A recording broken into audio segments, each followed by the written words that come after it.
নমস্কার।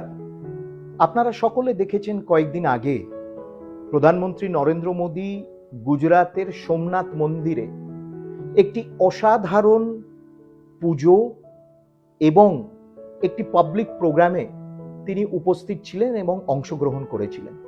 এই বছরে 2026 জানুয়ারি মাসে তিনি সোমনাথ গেছিলেন এবং সেখানেও ঠিক সেই সময়ে একটি অসাধারণ প্রোগ্রাম, একটি অসাধারণ সামাজিক অনুষ্ঠান সবাই মিলে সেই সোমনাথ মন্দিরে একেবারে সমুদ্রের ধারে অনুষ্ঠিত হয়েছিল। এবং তিনি তখন আমাদের মনে করিয়ে দিয়েছিলেন যে 1000 বছর, এই বছর অর্থাৎ 2026 1000 বছর হলো সোমনাথ মন্দিরের প্রথম আক্রমণের। মোহাম্মদ গজনী আক্রমণ করেছিল, লুটেছিল, সেই সোমনাথ মন্দিরকে ভেঙেছিল। সেই আক্রমণের 1000 বছর হলো এই 2026। প্রধানমন্ত্রী নরেন্দ্র মোদী আবার মে মাসে সোমনাথ গেলেন এবং তিনি তার আগে একটি লেখা, একটি খুব মর্মস্পর্শী লেখা লিখেছিলেন সোমনাথ এবং সোমনাথ মন্দিরের পুনর্স্থাপন স্বাধীন ভারতবর্ষে, তার উল্লেখ করে তিনি তার সিগনিফিকেন্ট সিম্বলিজমের কথা আমাদের সামনে তুলে ধরেছিলেন। এবং এই মে মাসে 1951 সালে, অর্থাৎ আজ থেকে 75 বছর আগে, সেই সোমনাথ মন্দির পুনর্প্রতিষ্ঠিত হলো, তার দ্বারোদ্ঘাটন হলো এবং সেই দ্বার উদ্ঘাটন পুনর্প্রতিষ্ঠার যে একটি অসাধারণ একটি প্রোগ্রাম ছিল, সেই যে অনুষ্ঠান ছিল, সেই অনুষ্ঠানে অংশগ্রহণ করেছিলেন তদানীন্তন ভারতের রাষ্ট্রপতি ডক্টর রাজেন্দ্র প্রসাদ, যাকে আমরা বাবু রাজেন্দ্র প্রসাদ বলি।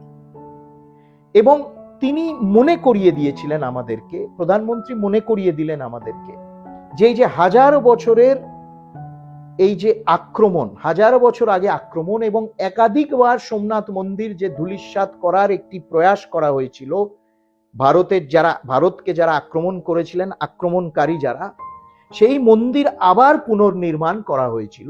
অর্থাৎ এই যে স্পিরিট অফ রেজিলিয়েন্স এবং এই যে রিসার্জেন্স, অর্থাৎ এই যে আবার ধ্বংসের স্তূপ থেকে নতুন করে আবার জেগে ওঠা, সোমনাথ মন্দির কিন্তু তারই প্রতীক।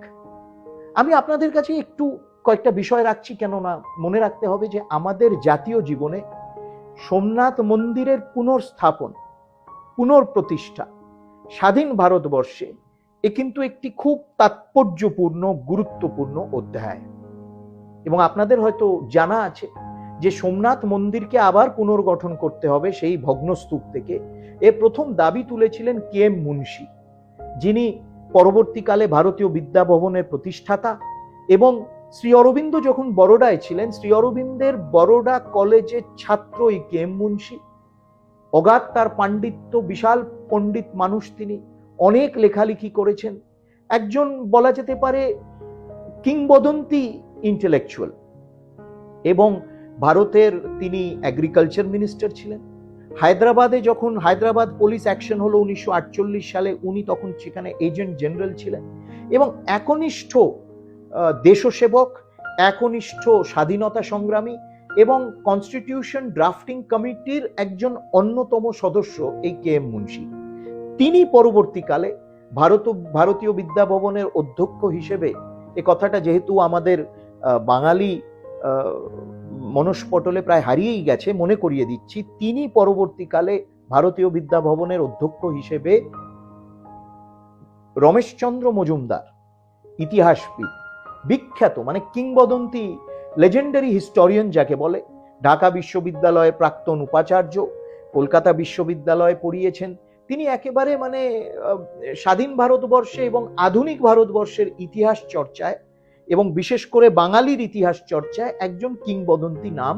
সেই রমেশ মজুমদারকে KM মুন্সি আমন্ত্রণ জানিয়েছিলেন history and culture of the Indian people, সেই প্রায় অনেক খণ্ডে, 12 খণ্ডেরও বেশি সেই ভলিউম, যাতে তিনি এডিট করেন। যখন নেহেরু বলে দিয়েছিলেন যে রমেশ মজুমদার এর দ্বারা ভারতের ইতিহাস লেখা ভারত সরকার সমর্থন করবেন না, নেহেরু যখন সমর্থন করবেন না বলেছিলেন, তখন KM মুন্সি আমন্ত্রণ জানিয়ে পুরো তার স্পন্সর করা, ফান্ড করা সব রকম সমর্থন জানিয়েছিলেন রমেশ বাবুকে। এই KM মুন্সি প্রথম দাবি তুলেছিলেন সোমনাথের পুনর্স্থাপনের এবং তিনি তার অসাধারণ একটি লেখায় জয় সোমনাথ তিনি গুজরাটিতে একটি বলা যায় একটি নভেল লিখলেন, জয় সোমনাথ। এবং সেই জয় সোমনাথে তিনি পরিষ্কারভাবে সেই ইতিহাস, ইট ওয়াজ এ হিস্টোরিক্যাল নভেল, সেই ইতিহাসে কিভাবে মোহাম্মদ গজনী 11th সেঞ্চুরিতে এসে সোমনাথকে ধ্বংস করলেন তার পুরো বর্ণনা সেখানে তিনি দিয়েছিলেন। পরবর্তীকালে সেই জয় সোমনাথ বই সারা ভারতবর্ষে বিখ্যাত হয়ে গেল, বিভিন্ন ভাষায় অনুবাদ হয়েছিল এবং সারা গুজরাতে তখন একটি বিশাল আলোড়ন সৃষ্টি করলো, যেখানে মানুষ চাইল যে সোমনাথ মন্দির পুনঃপ্রতিষ্ঠা করি। এই সোমনাথ মন্দির আমাদের ইতিহাসে, আমাদের ঐতিহ্যে, ভারতবর্ষের আধ্যাত্মিক যে স্রোত, সেই স্রোতে, ধার্মিক আধ্যাত্মিক স্রোতে সোমনাথ মন্দিরের একটি প্রধান ভূমিকা ছিল। এই কথা তখন সারা ভারতবর্ষের মানুষ আবার নতুন করে তারা বুঝতে আরম্ভ করলেন। এবং সুন্দর কথা সোমনাথ সম্বন্ধে কে এম মুন্সি লিখছেন যে Somnath was the shrine beloved of India, অর্থাৎ সারা ভারতবর্ষের এই মন্দির ছিল, ভারতবর্ষের বিলাভেড। ভারতবর্ষ, সারা ভারতবাসী যে কোনো কোনায় তারা কেন বসবাস করে না কেন, তারা এই সোমনাথ অন্তত একবার তাদের জীবনে দর্শন করতে আসতেন। এবং এই প্রত্যেকবার যে সোমনাথকে যখনই ধ্বংস করা হলো, সেই ধ্বংসস্তূপ থেকে আবার পুনর্নির্মাণের যে আস্পৃহা, সেই আস্পৃহা বারে বারে জেগে উঠেছিল। এবং এখানে আমি একটা লেখা লিখতে গিয়ে একটি অসাধারণ তথ্য পেলাম যে জয় সোমনাথ যে লেখাটা, সেটা কে এম মুন্সি কিন্তু কাশ্মীরে লিখেছিলেন। কাশ্মীরে পেহেলগামে শেষনাগ লেক যে রয়েছে, সেই লেকের সামনে তিনি কয়েকদিনের জন্য গেছিলেন। সেই লেকের সামনে বসে তিনি সেই শেষনাগের ঢেউ দেখে দেখে পেহেলগামে কাশ্মীরে বসে তিনি জয় সোমনাথ এই লেখাটা লিখেছিলেন। অর্থাৎ কিরকম অদ্ভুত একটি লিঙ্ক বলা যেতে পারে, যে কাশ্মীর, সুদূর কাশ্মীর, যে কাশ্মীরের জন্য পরবর্তীকালে কাশ্মীর যাতে ভারতের অভিন্ন অঙ্গ থাকুক, সেই কাশ্মীরের জন্য জীবন উৎসর্গ করেছিলেন শ্যামাপ্রসাদ মুখোপাধ্যায়। এবং শ্যামাপ্রসাদ এবং কে এম মুন্সির একটি খুব সুন্দর রিলেশনশিপ ছিল। সেই কাশ্মীরে বসে তিনি 40-এর গোড়ায় এই সোমনাথ লেখেন, জয় সোমনাথ লেখেন কে এম মুন্সি।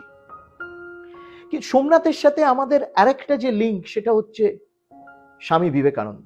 এবং এক অর্থে বলা যেতে পারে যে এই সোমনাথের ধ্বংসস্তূপ থেকে আবার পুনরুত্থান, নতুন করে এই সোমনাথ পুনর্নির্মাণ করতে হবে, পুনঃপ্রতিষ্ঠা করতে হবে, এক অর্থে আকারে ইঙ্গিতে কিন্তু স্বামী বিবেকানন্দ বলে গেছিলেন। তিনি 1890-91 সেই সময়টা পরিব্রাজক হিসেবে যখন কাঠিয়াওয়াড়, সৌরাষ্ট্রে পুরো জায়গা ঘুরেছিলেন, স্বামী অখণ্ডানন্দজিও কিছুদিন সেই সময় তার সাথে ছিলেন এবং তিনিও আলাদা করে সেই অঞ্চল পরিদর্শন করেছিলেন। স্বামী বিবেকানন্দ সেই সময় সোমনাথের ধ্বংসস্তূপ দেখেছিলেন। এবং পরবর্তীকালে যখন তিনি ফেরত এলেন আমেরিকা থেকে, এবং যখন সেই কলম্বো টু আলমোড়া তার ভাষণ চলছে, তিনি মাদ্রাসে, চেন্নাইতে 1897 ফেব্রুয়ারিতে তার বিখ্যাত ভাষণ দি ফিউচার অফ ইন্ডিয়া বলে, সেই বিখ্যাত ভাষণে তিনি সোমনাথের উল্লেখ করছেন। এবং আমি সেই উল্লেখটা আপনাদেরকে একটু উদ্ধৃত করতে চাই, আপনারা শুনুন কি বলছেন। বলছেন যে you have withstood the shock of centuries simply because you took great care of it. অর্থাৎ ধর্ম আমাদের অস্থিমজ্জায়, ধর্ম আমাদের জাতীয় জীবনের প্রাণকেন্দ্র, ধর্ম আমাদের জাতীয় জীবনের শক্তি সঞ্চার করে, এই কথা তিনি বলছেন। এবং তিনি বলছেন যে অনেক অজস্র বাধা বিপত্তি সত্ত্বেও হাজার হাজার বছর ধরে এই ধর্মকে আমরা আগলে রেখেছি। এবং তিনি বলছেন your forefathers underwent everything boldly, তোমাদের পূর্বপুরুষরা সব ধরনের কষ্ট, বাধা বিপত্তি তারা অতিক্রম করেছে, সাহস সহকারে অতিক্রম করেছে, মৃত্যুবরণ করেছে, কিন্তু তারা নিজেদের ধর্মকে আঁকড়ে ধরে রেখেছে, তারা নিজেদের আধ্যাত্মিক ঐতিহ্যকে আঁকড়ে ধরে রেখেছে।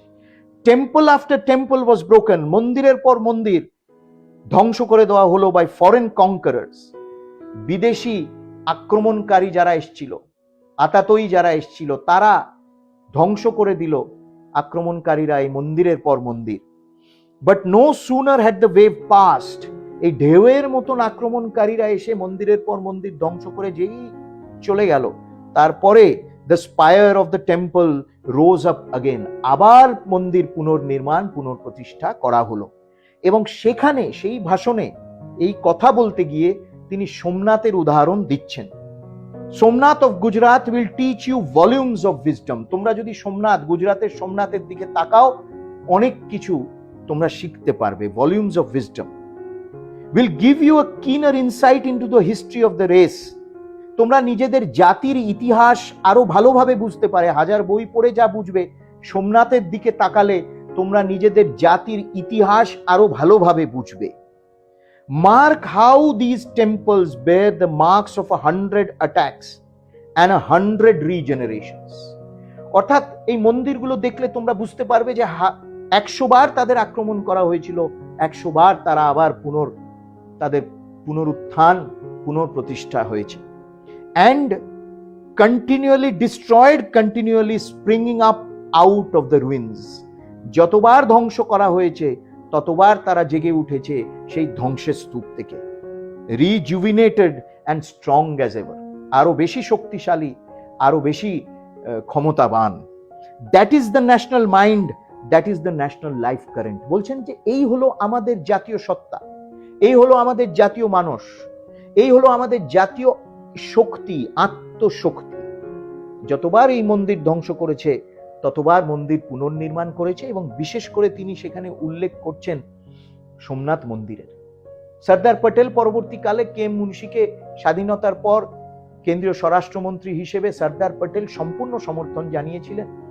মানুষ স্বতঃস্ফূর্তভাবে বেরিয়ে এসে এই মন্দির পুনর্নির্মাণের সমর্থন করেছিলেন, এবং একটি আলাদা ট্রাস্ট গঠন হয়েছিল।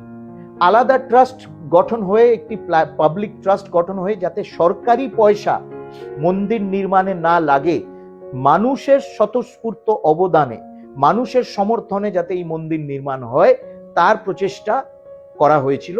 এবং স্বতঃস্ফূর্ত সারা দেশের মানুষ এগিয়ে এসেছিলেন।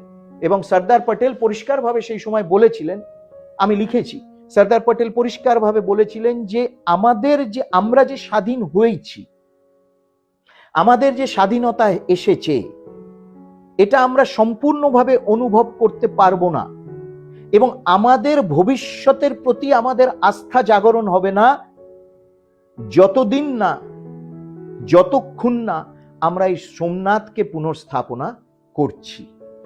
আপনাদের এক অর্থে দেখলে আপনারা দেখবেন যে অযোধ্যা মন্দিরও ঠিক সেই ধরনের একটি মানসিকতা আমরা সারা দেশব্যাপী দেখেছিলাম। যারা বিরোধ করার, তারা সোমনাথের সময়ও বিরোধ করেছিল, অযোধ্যা রাম মন্দির পুনঃপ্রতিষ্ঠার সময়ও, প্রাণ প্রতিষ্ঠার সময়ও তারা বিরোধ করেছিল।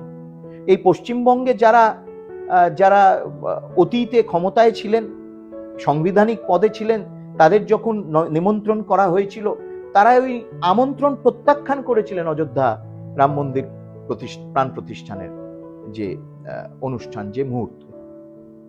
এবং সর্দার প্যাটেল সেই সোমনাথের কথা বলছেন যে আমরা যে স্বাধীন হয়েছি, আমরা যে স্বাধীনতা অর্জন করেছি, আমাদের যে একটি ভবিষ্যৎ আছে, এই সবে আমাদের আস্থা তখনই আরো বেশি করে সুদৃঢ়ভাবে জাগৃত হবে যখন এই সোমনাথ মন্দির আবার পুনঃপ্রতিষ্ঠিত হবে। অর্থাৎ এই স্বাধীনতা, আমরা যে স্বাধীন একটি সভ্যতা, আমরা যে স্বাধীনভাবে এগিয়ে যেতে পারি, একটি স্বাধীন রাষ্ট্র হিসেবে সারা পৃথিবীতে আমরা যাতে জেগে উঠতে পারি, এই চেতনা তিনি বলেছিলেন ওই সোমনাথ মন্দির ধ্বংসস্তূপ থেকে পুনঃপ্রতিষ্ঠান করলে আরো সুদৃঢ়ভাবে কিন্তু পুনঃপ্রতিষ্ঠিত হবে। এবং এর সাথে যদি আপনারা প্রধানমন্ত্রী নরেন্দ্র মোদীর এই যে আহ্বান, সোমনাথ স্বাভিমান পর্ব যে অনুষ্ঠিত হলো, তিনি সেখানে যে বক্তব্য রাখলেন, আত্মনির্ভর ভারত, ভারত সারা পৃথিবীতে যাতে ভারতের দিকে কেউ চোখ রাঙিয়ে না তাকাতে পায়, শত বাধা বিপত্তি অতিক্রম করেও যে ভারত মহাশক্তি হিসেবে উঠে আসবে, এই কথাগুলো তিনি বলেছেন। এবং ভারতের আধ্যাত্মিক চেতনা সারা পৃথিবীতে তার প্রসার হবে, এই কথা তিনি বলেছেন। সোমনাথের দিকে তাকালে স্বামী বিবেকানন্দের কথা, পরবর্তীকালে সর্দার প্যাটেলের কথা কিন্তু মাথায় আসে। এখানে আমি একটা শেষ কথা বলেই শেষ করতে চাই। আপনারা জানেন যে জওহরলাল নেহরু এর বিরোধিতা করেছিলেন। কংগ্রেসের একটি মানসিকতা রয়েছে, এবং কংগ্রেসের শাখা প্রশাখারা, বামপন্থী কিছু সংখ্যক বামপন্থীরা, এবং সেই সময় বিশেষ করে নেহরু সোমনাথ মন্দিরের পুনঃপ্রতিষ্ঠার বিরোধিতা করেছিলেন, এবং এমনভাবে বিরোধিতা করেছিলেন তিনি একেবারে প্রচন্ড বিচলিত হয়ে গেছিলেন। বলেছিলেন যে এটা হচ্ছে উগ্র সাম্প্রদায়িকতার প্রতীক। কোথাও কিন্তু সাম্প্রদায়িকতার কথা কেউ বলেননি, কেউ লেখেননি। আমাদের একটি ঐতিহ্য, ভারতের সনাতনী ঐতিহ্য, সেই ঐতিহ্যের প্রতীক স্বাধীন ভারতবর্ষে পুনঃপ্রতিষ্ঠিত হবে। এতে সাম্প্রদায়িকতা কিভাবে নেহেরু দেখলেন সের উত্তরটা কিন্তু এখনো পাওয়া যায়নি। তিনি বললেন সোমনাথের যে সেরিমনি হবে, প্রাণ প্রতিষ্ঠার যে অনুষ্ঠান হবে, যেখানে বাবু রাজেন্দ্র ভারতের রাষ্ট্রপতি হিসেবে যাবেন, সেই প্রাণ প্রতিষ্ঠার তিনি বিরোধিতা করলেন। সোমনাথের নেহেরু করলেন, এবং রাজেন্দ্র প্রসাদকে যেতে দেবেন না সেখানে, এই মে 1951, 11ই মে 1951, এবং বললেন পম্পাস সেরিমনি, বললেন যে একটা খুব লোক দেখানো এইসব অনুষ্ঠান হচ্ছে। নেহেরু ভারতের প্রধানমন্ত্রী। তারপর তখন আর দিবাকর ছিলেন union information and broadcasting minister. তাকে নেহেরু বলছেন, our radio broadcast should rather tone down the description of what happens in Somnath and not make it appear in any way that it is a governmental function. অর্থাৎ তিনি আর দিবাকরকে, union তথ্য সম্প্রচার মন্ত্রী তখন, তাকে বলছেন, ভারতের প্রথম তথ্য সম্প্রচার মন্ত্রী বা দ্বিতীয়, তাকে বলছেন যে রেডিওতে কিন্তু এর ডিসক্রিপশন একেবারে কম করে দাও, প্রচার করো না, যাতে মানুষ জানতে না পারে এবং যাতে কারুর ধারণা না হয় যে আমরা এর পেছনে, আমরা সরকারিভাবে একে সমর্থন করছি। আবার বলছি, সোমনাথ পুনঃপ্রতিষ্ঠান যেমন অযোধ্যায় রাম মন্দিরের পুনঃপ্রতিষ্ঠানে কোনো সরকারি অনুদান নেওয়া হয়নি। আপনারা দেখেছেন কিছু লোকে ওই জগন্নাথ ধাম বলে মন্দির নির্মাণের নামে সরকারি অনুদান দিয়ে মন্দির নির্মাণ করেছেন, তার আবার নাম দিয়েছে জগন্নাথ ধাম, কিন্তু লেটারে, মানে চিঠিতে, নথিতে, ফাইলে লেখা আছে কালচারাল সেন্টার। অর্থাৎ কি ধরনের খেলা এবং কি ধরনের অপমান করা হচ্ছে সেন্টিমেন্ট, সনাতনী সেন্টিমেন্টকে, সেগুলো অন্য কথা। কিন্তু কোথাও সোমনাথ মন্দিরের পুনর্নির্মাণে সরকারি অনুদান ব্যবহার করা হয়নি। তাও নেহেরু এমন একটি ইমপ্রেশন ক্রিয়েট করলেন অ্যাজ ইফ সরকারি অনুদান নেওয়া হচ্ছে সেখানে। তারপর তিনি আবার লিখছেন মৃদুলা সারাভাইকে, বিখ্যাত মৃদুলা সারাভাইকে লিখছেন যে this business of the Somnath temple, মানে খুব তাচ্ছিল্য করে লিখছেন যে সোমনাথের ব্যাপারটা আমাকে খুব গিভিং মি মাচ ট্রাবল। এবং জাম সাহেব দিগ্বিজয় সিং, তিনি তখন রাজপ্রমুখ ছিলেন, জাম সাহেব মানে রাজকোটের যিনি আর কি রাজা, তিনি উদ্যোগ নিয়েছিলেন, তিনি সেই ট্রাস্টের চেয়ারম্যান ছিলেন, তিনি রাজস্থানের রাজপ্রমুখ, তিনি গুজরাটের, সৌরাষ্ট্রের রাজপ্রমুখ ছিলেন ঠিকই, কিন্তু ব্যক্তিগত উদ্যোগে তিনি উদ্যোগ নিয়েছিলেন। এবং তারপর তিনি যখন আমন্ত্রণ পত্র পাঠালেন নেহেরুকে, প্যারালেলটা দেখুন, তিনি যখন আমন্ত্রণ পত্র পাঠাচ্ছেন নেহেরুকে, নেহেরু বলছেন যে I am troubled by this revivalism, অর্থাৎ এইসব হচ্ছে উগ্র রিভাইভালিজম, অর্থাৎ এইসব আমি খুব ট্রাবলড। এবং যে রাষ্ট্রপতি, আমার কয়েকজন মন্ত্রীরা এবং তুমি নিজে এর সাথে অ্যাসোসিয়েটেড হয়ে আছো, আমি কিন্তু এটা ভালো চোখে দেখছি না। অর্থাৎ সোমনাথ মন্দির সনাতনী হিন্দুদের মন্দির পুনঃপ্রতিষ্ঠিত হবে বিনা সরকারি অনুদানে, বিনা কোনো প্ররোচনা কোথাও ছড়িয়ে, একেবারে একটি আধ্যাত্মিক, একটি ধার্মিক এবং একটি সাংস্কৃতিক প্রকল্প। সেই মাধ্যমে হবে ভারতের তদানীন্তন প্রধানমন্ত্রী ওপেনলি তার বিরোধিতা করছেন। তিনি তারপর রাজেন্দ্র প্রসাদকে লিখছেন 2 মার্চ 1951 নেহেরু লিখছেন, I confess that I do not like the idea of your associating yourself with a spectacular opening of the Somnath temple. আমার পছন্দ নয় যে তুমি সেখানে যাও। This is not merely visiting a temple, but rather participating in a significant function which unfortunately has a number of implications. এটার অনেক কিন্তু implications আছে, এবং এটাতে গিয়ে তুমি কিন্তু ভালো করছো। এবং সারাক্ষণ বলছেন যে আমরা এই সোমনাথ মন্দির পুনঃপ্রতিষ্ঠা করে পাকিস্তান কিন্তু রেগে যাবে, সারা বিদেশে মানুষ রেগে যাবে, বিদেশের থেকে আমার অনেক চিঠি আসছে, তারা এর বিরোধিতা করছে, অর্থাৎ বিদেশিরা এর বিরোধিতা করছে, পাকিস্তানের বিরোধিতা করছে বলে নেহেরু এর বিরোধিতা করছে। এবং তিনি বারে বারে বলছেন যে এখানে না যেতে। কিন্তু আপনারা জানেন যে ডক্টর রাজেন্দ্র প্রসাদ গেছিলেন সেখানে, সুন্দর প্রাণ প্রতিষ্ঠার অনুষ্ঠান সেখানে হয়েছিল, সারা দেশের মানুষ সেটা তারা অনুভব করেছিলেন, এবং লক্ষ লক্ষ মানুষ সেদিনকে ওই সোমনাথের, নতুন সোমনাথ, পুনঃপ্রতিষ্ঠিত সোমনাথ মন্দিরের প্রাঙ্গণে তারা উপস্থিত ছিলেন। আমি এখানে শেষ করতে চাইছি কে মুন্সির একটি চিঠির উত্তর, লম্বা চিঠির উত্তর দিয়েছিলেন তিনি নেহরুকে। নেহরু যখন বলেছিল এ হচ্ছে উগ্র হিন্দুত্ববাদের, আবার উগ্র হিন্দুত্ববাদ মাথা চাড়া দিয়েছে, it's max of revivalism, Hindu revivalism. তার উত্তরে কে মুন্সি লিখেছেন অসাধারণ চিঠিটা, আপনারা পড়বেন, সেই চিঠি রয়েছে ভারতীয় বিদ্যাভবনের বিভিন্ন পুস্তক পুস্তিকায়ও সেই চিঠির উল্লেখ রয়েছে। কে মুন্সি লিখছেন, "It is my faith in our past which has given me the strength to work in the present and to look towards our future. It is my faith in the past." আমার অতীতে আমার আস্থা, বর্তমানে এবং ভবিষ্যতে, বর্তমানে কাজ করা এবং ভবিষ্যতের দিকে এগিয়ে যাওয়ার শক্তি আমাকে যোগায়। I cannot value freedom if it deprives us of the Bhagavad Gita or uproots our millions from the faith with which they look upon our temples and thereby destroys the texture of our lives. আমি স্বাধীনতা, freedom, আমি স্বাধীনতাকে value করতে পারবো না যদি সেই স্বাধীনতা আমাদের জনমানুষকে গীতা পড়তে বাধা দেয় এবং তাদের যে আস্থা, সেই আস্থা থেকে তাদেরকে যদি দূরে সরিয়ে রাখে, এই স্বাধীনতার কিন্তু কোনো মানে হয় না। I have been given the privilege of seeing my incessant dream of Somnath reconstruction come true. আমি বহু বছর ধরে নিরন্তর স্বপ্ন দেখেছি সোমনাথের পুনঃপ্রতিষ্ঠা করার, এবং সেই স্বপ্ন যে আজকে পূর্ণ হয়েছে, এটা আমার জন্য একটি গৌরবময় মুহূর্ত। This makes me feel and makes me almost sure that this shrine once restored, এবং আমি একেবারে শিওর যে এই মন্দির পুনঃপ্রতিষ্ঠিত হওয়ার পর আমাদের জাতীয় জীবনে, আমাদের মানুষের, আমাদের জাতীয় জীবনে, জাতীয় মানুষ পটলে, মানুষের মনে আমাদের ধর্মের একটি নতুন রূপ, একটি নতুন আন্ডারস্ট্যান্ডিং ক্রিয়েট করবে, and a more vivid consciousness of our strength, এবং আমাদের যে আসল শক্তি, দেশ, সমাজ, সভ্যতা হিসেবে, সেই শক্তির একটি নতুন অনুভূতি আমাদের মানুষের মধ্যে জাগৃত করবে।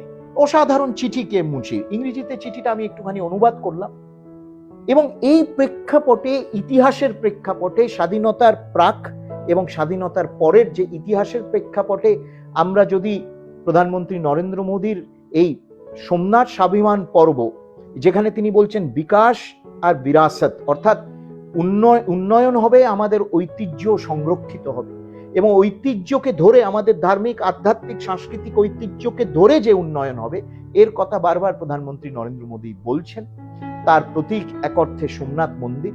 আপনাদের সকলকে আহ্বান করব যে এই বছর যদি পারেন, আর 5-6 মাস রয়েছে এই বছরে, অন্তত একবার যান আপনারা সেই সোমনাথ মন্দির পরিদর্শন করতে। অনেকে গেছেন, আবার যান, কেন একটি বিশেষ বছর, সেই সোমনাথ মন্দিরের পুনঃপ্রতিষ্ঠার 75 বছর, এবং মোহাম্মদ গজনী যে প্রথম ভেঙেছিলেন সোমনাথ মন্দির, তার 1000 বছর, এবং ভারত আবার নতুন করে সেই ইতিহাসের দিকে তাকিয়ে ভবিষ্যতের দিকে এগিয়ে যাচ্ছে। আমি সকলকে আপনাদের বলবো যে আপনারা যান, পশ্চিমবঙ্গ থেকে আরো বেশি মানুষ যান গুজরাতে গিয়ে সেই মন্দির দর্শন করে আসুন।